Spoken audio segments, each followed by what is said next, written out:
आज मी तुमच्यासोबत एकदम रेस्टॉरंट स्टाईल क्रीमी स्पायसी असं पनीर लबाबदारची रेसिपी शेअर करते।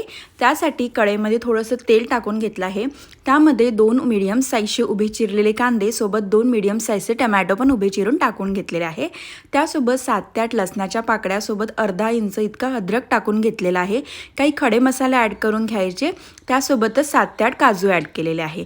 फ्रेश अशी कोथिंबीर सुद्धा टाकून घ्यायची आणि 2 लाल मिरच्या ज्या आहे काश्मीरी रेड चिली आहे सुक्या मिरच्या टाकून घ्यायच्या। याला छान फिरवून घ्यायचं, झाकण ठेवून मऊ होतपर्यंत शिजू द्यायचं।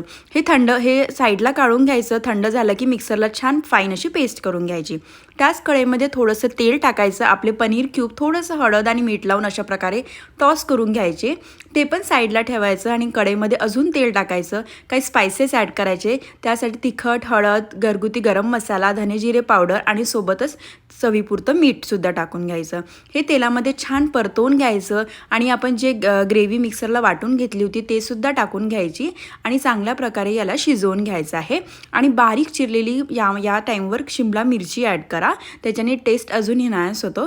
मिरची ॲड केल्यानंतर हे सर्व मिक्स करून घ्यायचं आणि तेल सुटेपर्यंत हा मसाला शिजू द्यायचा।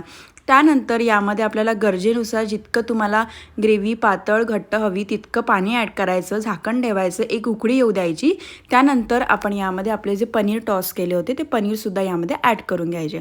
त्यासोबतच वरतून मी 2 ते 3 हिरव्या मिरच्या स्लाईड केल्या आहे, लांब चिरून घेतल्या उभ्या, त्या ॲड केल्या। सोबत भरपूर अशी कस्तुरी मेथीसुद्धा ॲड केली आणि वरतून गार्निशिंगसाठी पनीर असं ग्रेट करून ॲड केलेलं आहे। आणि इथं मस्त आपली पनीर लबाबदारची रेसिपी रेडी आहे। थँक्यू।